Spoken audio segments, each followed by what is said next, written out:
Hai guys, jadi ini buat kalian yang suka main Tinder dan main Bumble, kalian akan suka dengan reading ini karena hari ini kita akan membacakan gimana masa depan atau potensi hubungan ini.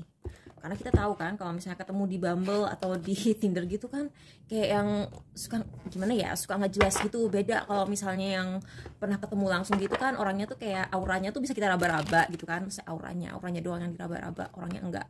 Jadi kayak auranya tuh kayak bisa kita rasain gitu. Kalau misalnya Tinder atau Bumble kayaknya rada susah, walaupun yang namanya manusia tuh pasti punya intuisi ya. Jadi kita kayak bisa lah kayak ngerasain nih orang kok auranya tidak mengenakan ya gitu kan. Kita pasti ada rasa-rasa seperti itu, tapi lebih susah kalau misalnya belum pernah ketemu langsung. Jadi kita hari ini mau tanya potensi atau masa depannya hubungan ini gimana. Oke, terus bottom of the deck-nya adalah mediator. Ini kebalik ya tadi ya. Oh, ini semua kebalik. Oh, jangan-jangan ini semua sifat buruknya lagi yang bakal keluar. Oh, biarin aja kalau gitu. Berarti kita harus bisa melihat ini, berarti kita harus melihat semua sisi buruknya guys kalau keluarnya kayak begini. Aduh, aku tadi nggak nyadar ngocoknya kayak begitu pas shuffle, tapi ya udahlah ya, mungkin emang takdirnya kita melihat seperti itu. Jadi ini give for negotiating fairness in strategy in personal and professional life, respect for both sides of an argument. Jadi kita di reading ini kayaknya kita memang harus cukup apa ya, harus siap untuk melihat sisi negatifnya juga. Terus shadow attribute, negotiating with an ulterior motive or hidden agenda either personally or professionally. Oke, jadi kita kepoin deh, kita kepoin crush kamu yang baru match sama kamu di Tinder dan Bumble tadi itu kayak apa sih orangnya sebenarnya.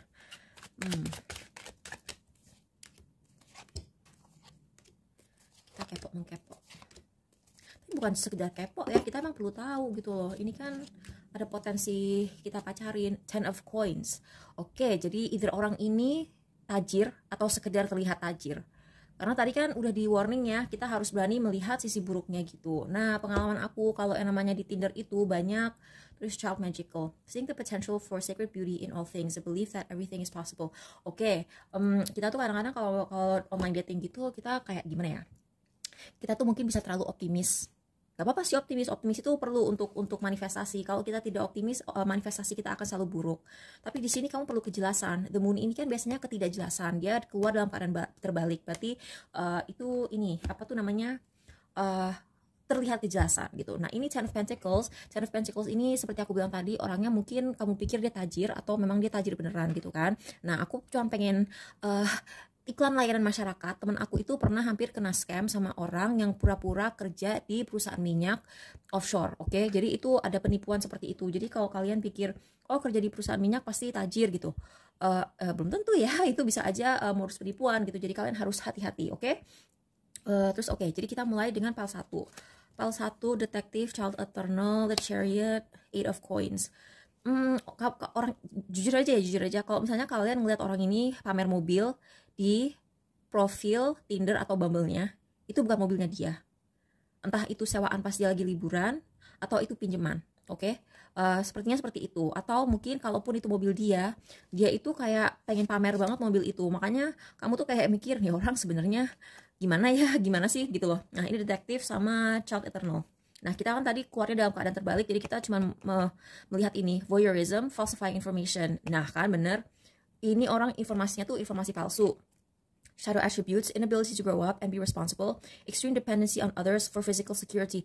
Aduh guys, ini orang dia tuh suka tergantung sama orang lain untuk urusan materi. Jadi kalau misalnya kalian ngelihat dia tuh wah gitu, kayak terlihat wah gitu di profilnya, entah di sosmednya, itu sorry ya, itu kayak misalnya mobil gitu ya. Kalau kalian lihat BPKB-nya, belum tentu itu mobil atas nama dia.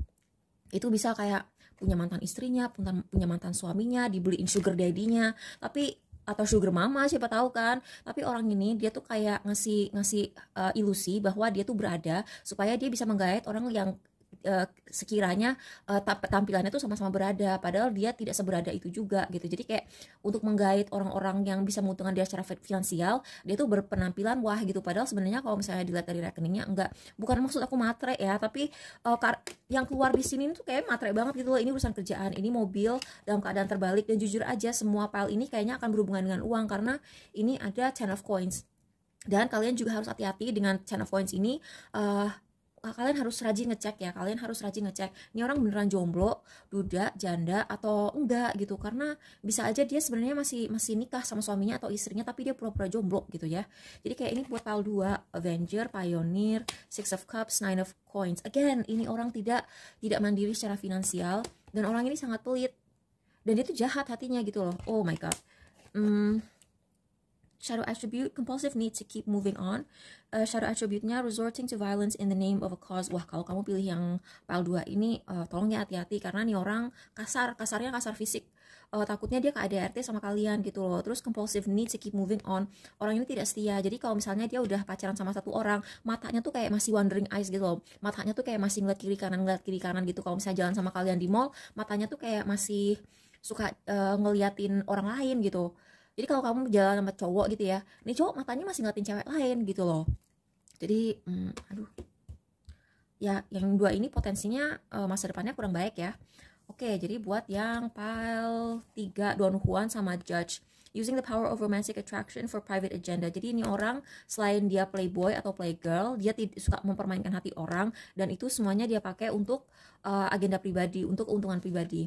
Judge, offering only destructive criticism, misusing business, legal, or criminal authority. Orang ini korup.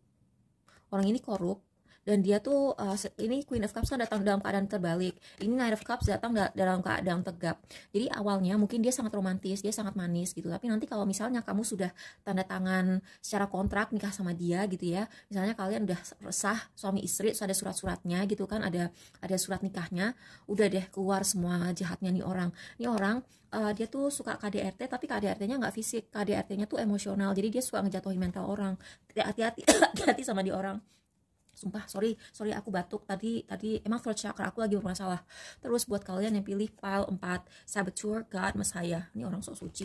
Oke, jadi ini menurut aku mungkin buat kalian yang I don't know ya, mungkin kalian tuh nyari orang yang seiman gitu kan, kalian misalnya nyari pasangan yang seiman, terus kalian tuh ngelihat orang ini dari segi keimanan tuh udah oke gitu kan, ini kan keluar God, ini kan keluar Tuhan, terus ini keluar Messiah, keluar Nabi gitu kan. Jadi exaggerate belief that you are the only means through which a cause can succeed. Ini orang narsis ya, jadi dia tuh kayak sok penting sendiri. Jadi dia tuh maunya tuh kamu tergantung sama dia doang. Terus nepotism and cruelty, using power to control people, dan orang ini sangat ngatur. Terus habis itu shadow attribute, induces self-destructive behavior or the desire to undermine others. Jadi gini, mungkin kalian awalnya ngeliat orang ini rajin ibadah gitu ya, misalnya tiap minggu dia ke rumah ibadahnya gitu kan, sekali seminggu. Terus kalian ngelihat dia juga dari penampilannya, cara berpakaiannya sopan baik, gini. Nah kalian tuh mungkin ngelihatnya tuh wow gitu kan, ini orang kayak pasangan idaman banget, dia ideal banget gitu, sesuai sama kepercayaan. Mungkin kepercayaan itu sangat penting gitu buat kalian tuh ya, rata-rata orang kan emang nyarinya yang seiman ya, karena kan kalau udah ya bisa sih, tapi susah. Aku aja nih ya, aku curcol dikit. Aku tuh misalnya ketemu orang di entah Tinder, entah di Bumble, entah di dating app lain, terus dia itu kayak agak sinis gitu sama astrologi, dia sinis sama tarot gitu, terus dia kayak ngeliatin kamu ngapain meditasi gitu. Itu aja udah susah gitu loh buat aku. Jadi kebayang gak sih kalau misalnya kamu religius terus kamu dapet yang gak seiman, itu akan susah. Kecuali kalau misalnya ya mungkin pasangan kamu dia juga nggak terlalu nganggep agamanya dia serius, ya nggak tahu ya. Tapi kalau aku ketemu orang yang kayak meremehkan tarot, meremehkan astrologi, meremehkan meditasi, meremehkan kepercayaan aku yang kejawa-jawaan itu, aku tuh nggak bisa terima gitu loh. Itu susah banget bagi aku, itu ganjel banget. Itu salah satu cara untuk bikin aku ilfil seilfil-ilfilnya gitu. Jadi kayak kemarin sih aku nemu ya kayak gitu, terus mereka tuh kok kayaknya ngerendahin banget, makanya aku tuh kayaknya gagal terus nemu pasangan, karena aku tuh kayak sensinya tuh di situ. Padahal kan ini hobi aku gitu loh. Kalian bisa lihat sendiri dong, aku tuh sukanya main kayak begini nih, kayak gimana sampai bikin channel kayak begini coba ya kan. Nah orang ini mungkin kalian tuh udah sangat srek sama kepercayaan dia, kamu tuh udah percaya bahwa kalian tuh bakal bahagia, tapi nanti pada akhirnya dia akan sok suci, terus dia akan memakai kepercayaannya untuk mengekang kamu gitu. Jadi aduh, ini masa depannya nggak ada yang, aduh sorry ya, lain kali aku bikin lagi deh potensi masa depan hubungan kamu tuh gimana yang lebih baik gitu, karena yang ini negatif banget. Oh my god, kesel deh.